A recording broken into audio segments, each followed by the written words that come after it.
Welcome back. So, in the last class of this course on blockchain and its application, we are talking about this open consensus mechanism, and we have seen the broad idea, the broad environment that we are going to consider. So, we are going to consider an asynchronous open environment where we want to design a consensus mechanism while satisfying the FLP impossibility. So, we cannot violate FLP impossibility. So, safety and liveness cannot be satisfied together. So, today we are going to see that in case of the Nakamoto consensus or the proof of work mechanism, how we can give priority to liveness over safety, and accordingly we can design an effective consensus mechanism for an open network. So, the topics that we are going to cover today are as follows. So, we are going to talk about this Nakamoto consensus or proof of work in details, and in that context we are going to talk about the idea of block mining in a Bitcoin blockchain, or rather in a proof of work blockchain. So, these are the keywords for today: proof of work or POW, the block mining, and safety liveness. Right. So, this safety versus liveness or safety and liveness, these two properties we need to always keep it in mind while we are talking about any kind of consensus mechanism. So, these are the point where we stopped in the last lecture, that I have an existing blockchain and I have a set of miners. Now, these miners are the kind of special node who participate in this consensus mechanism, and they try to mine a new block. Why we call it as a mine, that terminology would be clear to you later on, maybe in the next lecture, not even today. But for the time being, just assume that the persons or the participants who are participating in this procedure of consensus, that means generating a new block from the transactions which are coming from different clients. So, those participants we call them as the miner. Well, now in a typical Bitcoin network, anyone can join as a miner. So, any participant, say if you have an Bitcoin account, Bitcoin wallet, and you are a part of the Bitcoin network, you can participate as a miner. So, anyone can participate as a miner. So, there are such nodes that who are participating as the miners, that means they are adding the new blocks in the blockchain, and the first task of the miner is to hear the ongoing transactions that have been floated in the Bitcoin network. Well, now the transactions which have been floated in the Bitcoin network, they keep on collecting those transactions, and after collecting those transactions, what they do, that they put it on their list of unconfirmed transactions. So, that we call as the unconfirmed transaction list. And the important point that I have mentioned in the last lecture, that because we are talking about open network and rather an asynchronous network, it is not necessary or it is not required that every miner has heard of all the transactions that are going on. It might happen that some miner has received some set of transactions, another miner has received another set of transactions. There may be some good amount of overlapping, but it is not necessary that there need to be kind of exact overlapping between the transactions that they have heard of.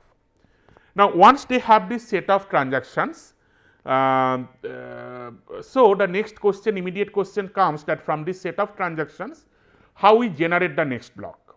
Well, so this entire procedure in the open consensus mechanism in an asynchronous environment, I need to ensure that the behavior from individual miners are what we call as the asynchronous. So, this asynchronous behavior is a little bit, the idea is a little bit different from what we call as the asynchronous channel.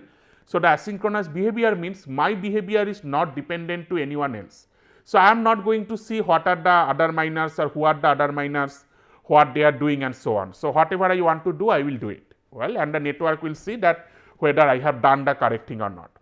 So, if you remember that earlier we had discussed that when we talked about this brief history about this journey of blockchain, we mentioned that the broad idea that this open consensus mechanism they incorporated is an idea of challenge response. Well, so we are going to look into that challenge response in details in today's lecture. So, what happens here, that these miners they would like to create their new block. Well, and here I need to again think of, as I mentioned earlier, that the safety and liveness. Well, so you might getting bored with these two terminology, but whenever you are thinking about designing a consensus mechanism for a blockchain, these are the two things that you need to always keep in mind. Well, so every moment you need to ask this question, that whether I am being able to guarantee safety, whether I am being able to guarantee liveness, or which one I should give priority, whether I should give priority to safety or I should give priority to liveness. Because this FLP impossibility theorem, it has already stated that in an asynchronous network, even with a single crash fault, you will not be able to support consensus. And you remember that the type of faults that we discussed in the last lecture, that means the crash fault, the network fault and the Byzantine fault. Out of these three faults, crash fault are the kind of most simplest form of fault, where the node simply stop responding. Well, now even with a single crash fault, you know that you are not being able to achieve consensus. So, you need to give priority to either safety or liveness, and that way this idea of safety and liveness need to be crystal clear in your mind. So, this safety property here, for the ease of explanation, I have divided it into two parts. Well, so what safety basically tells in broader sense, that every correct participants will agree on a correct block. Well, so it has two different components. So, the first component is that the correct block, they should agree on a correct block, and the second component is that every participant should agree on a single correct block. That means, even if there are two blocks, both of them are correct, or you have two messages, both of them are correct, but it should not happen that 50% of the participants they agree on one block or one message, and 50% of the participants they agree on another block or another message. Well, that should not happen. So, everyone should collectively decide a single block. So, at a consensus, I should have a single output, not more than one output. So, this we actually call as the consensus finality. So, based on that, I have tried to divide this safety idea into two parts. The first one I call it as safety 1. So, what safety 1 says? Safety 1 says that the next block should be correct in practice. Well, what is mean by correctness of a block? The correctness of a block basically means the transactions which are there in the block, those transactions are the valid transactions. That means, the miner should do a validity check of all the transactions before incorporating them in a block. Well, so that they can ensure that based on the existing information that I have, and this existing information you have with the existing blockchain. So, based on that existing information that I have, this block or this set of transactions appears to be correct. If a transaction is a faulty transactions, then I simply discard that transactions, and I guess that in the previous lectures that Professor Shural has taken, you have already learnt about this Bitcoin script. So, Bitcoin script in the context of Bitcoin, it is a way to check the validity of a transaction.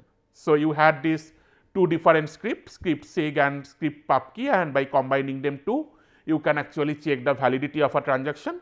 So, the miners will do that validity check with the help of such kind of script, or depending on which particular mechanism is being utilized for doing the validation check, they will do that validation check. So, that way the block which is getting proposed, that is a correct block. Well, so the transactions are verified and the block contains the correct hash and the nonce. So, this is my first safety requirement, and in my proof of work consensus, this is something that we ensure.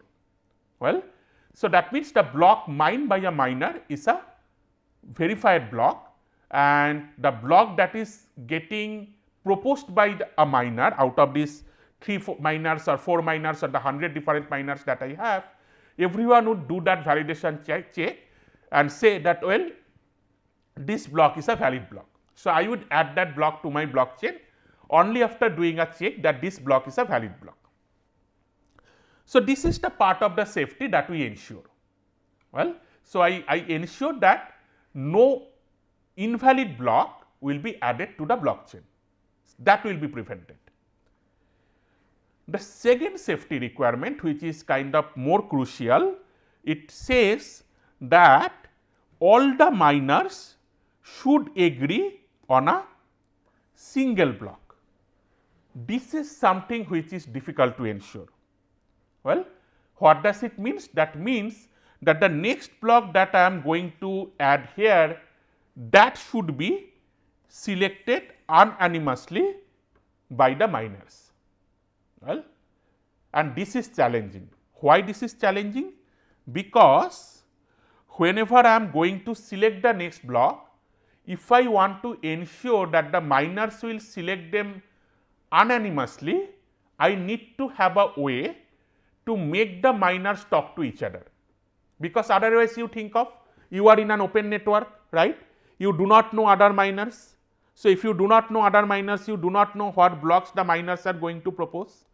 If you do not know that, how will you going to find out that, well, that all the miners are collectively deciding on the same block, because even the miners, they do not know each other. Well, so because the miners do not know each other, this is something we cannot ensure.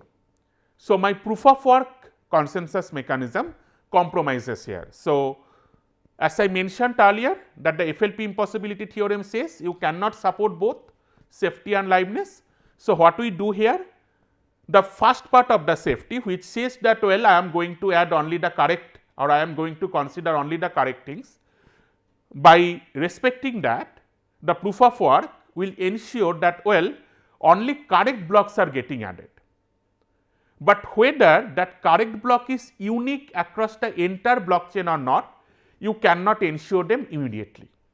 We make a compromise there. Well, but eventually we solve this problem, this safety problem, that we will see later on, that after certain few number of consecutive blocks got added, we have an mechanism to select that, well, if there are two correct blocks which have been added to a blockchain, then which one I am going to choose next, or which one I am going to select next. We have a mechanism to do that, but immediately you cannot ensure this. Well, and then comes my liveness criteria. What liveness criteria says? That add a block as long as it is correct. Well, so do not keep on waiting for finding out that whether that block is a unique block that have been proposed by only this miner or not. Rather, what you do, that the moment you have valid transactions from the unconfirmed transaction list, you add them in a block, put the block in the blockchain, well, through the consensus mechanism, and proceed further with the next block. Well, so it is not like that you keep on waiting for the ensuring safety for the correct block, and then only you proceed to the next block. Well, the moment you have found out that the block is correct, just push it, forget about that, move for the next block, and the network has a mechanism that eventually it will choose one of the multiple blocks that got connected as the next block. Well, so here this way we ensure liveness. Well, so that means two or more different miners may add two or more different blocks in the blockchain at an instance of time. Well, and later on we will do that resolution, that which one we are going to consider. We do not need to do it immediately. So that way what we do, that something called consensus finality, I will use that term later on as well, but just for your reference, just remember this term, consensus finality. The consensus finality is something that is ensured by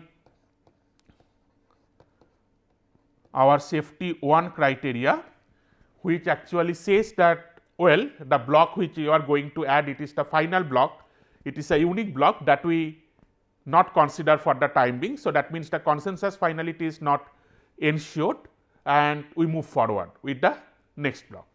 So, let us see that with this assumption that I am going to ensure safety 1 and liveness. So, these two we are going to consider, and the safety 2 we are going to ignore for the moment.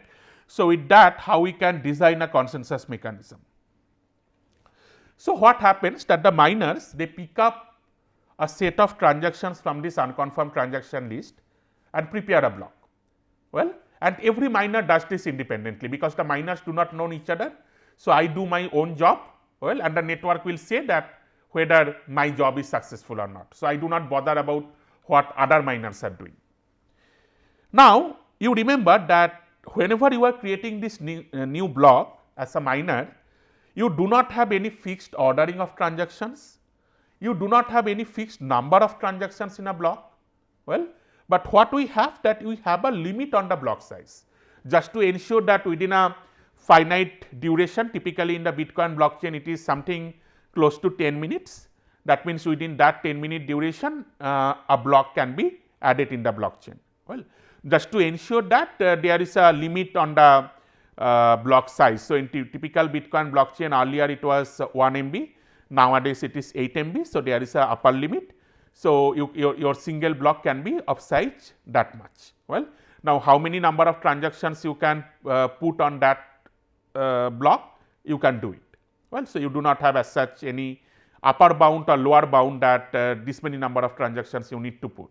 Well, there is obviously a lower bound, you should have one transaction, at least one transactions to make a block, but there is no as such upper limit. And also there is no ordering of the transactions. Well, so I do not have any kind of ordering service which will prepare the transactions in some fixed order. Well, and that is the reason in the case of double spending we have seen earlier that it might happen your second transactions get committed, but your first transaction is declined. Well, now once you have this set of blocks, once this set of blocks have been prepared, then what we do, we move back to that challenge response idea. Well, so the challenge response idea was that the network will throw a challenge and everyone individually will try to solve that challenge, and once you are able to solve that challenge, then you put a proof that you have solved the challenge. Well, and that proof will work as the guarantee that you have generated the block.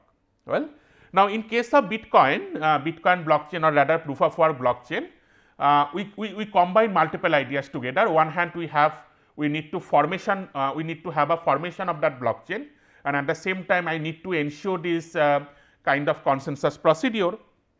And the challenge that we are going to pose here, as I mentioned earlier as well, that generation of this proof should be complex, because the miner should spend some time to generate the proof, because my idea is that I want to give a complete random challenge such that different people take different times, so that the person who is been able to solve it first, ideally that person's blocks get added.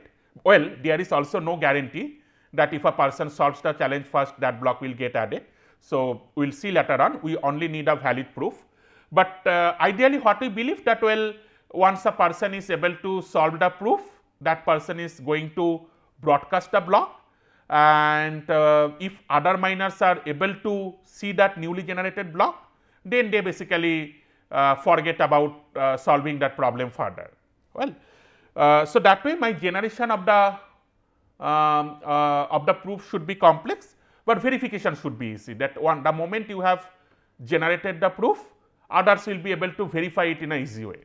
And what we have seen earlier, that this cryptographic hash function plays a nice role in providing such kind of proof. So, you have a function something like this, y equal to hash of x plus some nonce n, and you have this y given, exactly not y is given, rather what we say that y should be less than some given target, say yt. Well, so that way you need to generate the y. X is given. So, x comes from, as we have seen earlier, the Markle root of the transaction. Let me name it as MR, certain timestamps t, and the important part is hash of the previous block. Well, now here this particular hash function is serving two different purposes. Well, what is that? First of all, in this x I am putting up the hash value of the previous block. So, that way the hash that I am going to generate from the current block, it also contains a component of the previous block, and that way with this hash function this chain is getting connected. Well, so in the context of your blockchain data structure that Professor Shural has covered, you have seen that. Well, now the same hash function is serving the purpose of this open consensus. Now, to generate the hash function, the challenge that we are putting, that rather than directly computing the hash of x, what we are doing, that we are putting up certain value called nonce, and your x is known, your y has been given certain target that y need to be less than some target value say yt, and you need to find out these norms. Well, so you need to find out the norms. Now, when you need to find out these norms, this is a challenging problem that we have seen earlier. So, you do not have any kind of deterministic algorithm to find out the norms. Well, so the miners need to try themselves repeatedly to see that whether they can get a valid norms which can put up y less than equal to that target value of y. Well, so that way this is something interesting, and that you should keep in mind that this particular hash function, it is serving both the purpose. On one hand, it is helping to establish this link, well, the link between the current block and the previous block, well, because the hash function the x contains an instance of the previous block hash, well, and at the same time the nonce value, the component of nonce which is there within the block, that is helping me to generate this proof for every individual miners. So, every miner they have a block, well, the previous block hash they can get it from here.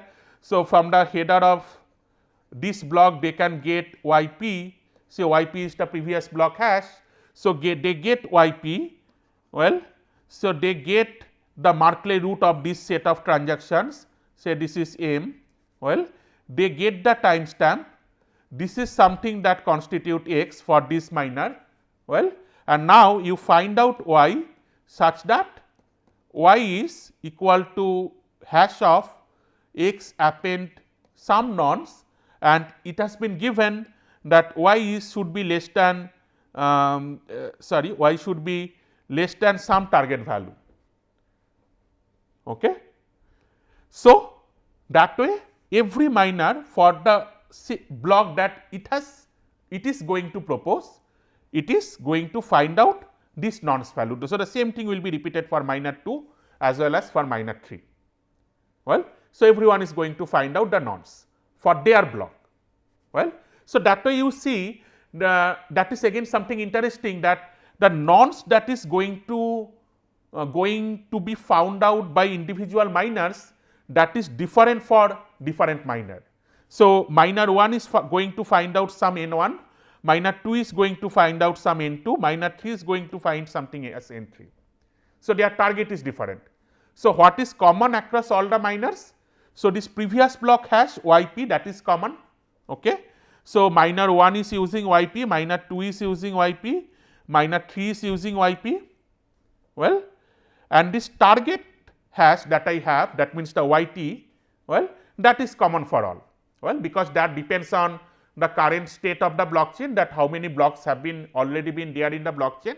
Depending on that, yt is generated, that we will see later on, that how yt is generated, but that yt is something which can be inferred from the current blockchain. So, yt is common for all the 3 miners. Well, so I am again writing. So, this target hash which is yt. So, yt is common for all the 3 miners.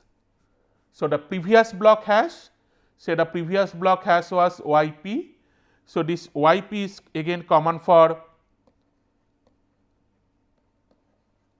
all the 3 miners, but the Markley root are different because they have different blocks.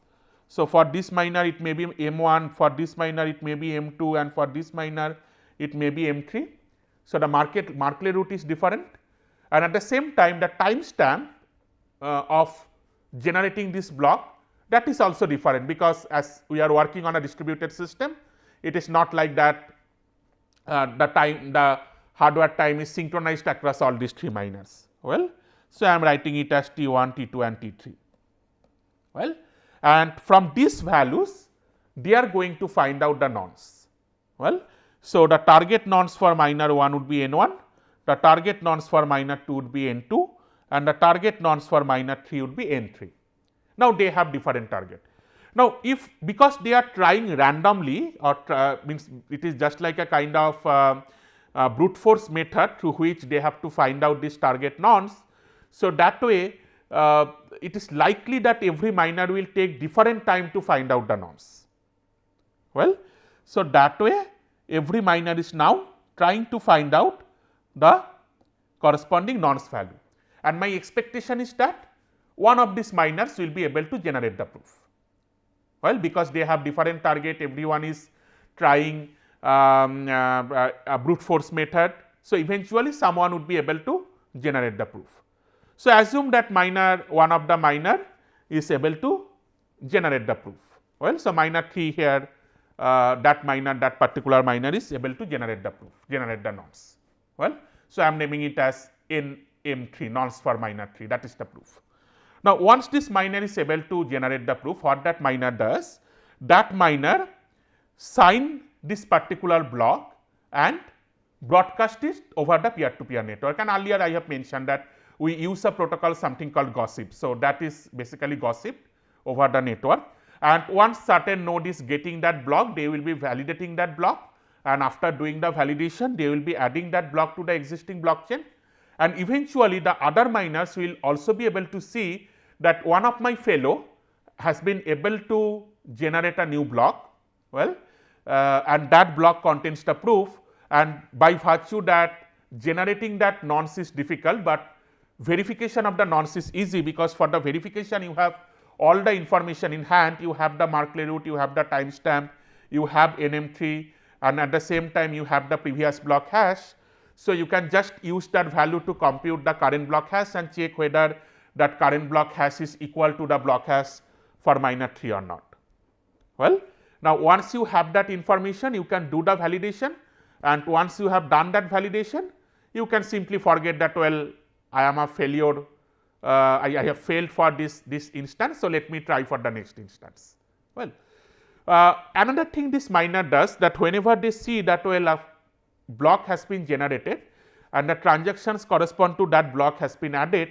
So, what they do, that they remove this committed transaction from the unconfirmed transaction list. So, the transactions which are there in this committed block, they remove those transactions from their unconfirmed transaction list.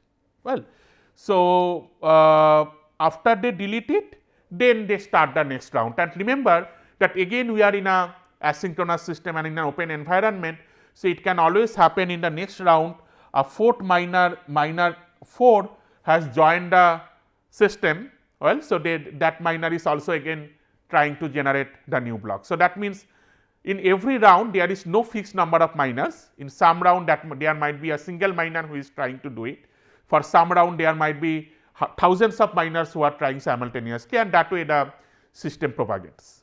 Well, so this is the kind of basic idea behind this proof of work consensus mechanism, but till now this entire consensus mechanism is not complete, because we have certain challenges that we need to handle.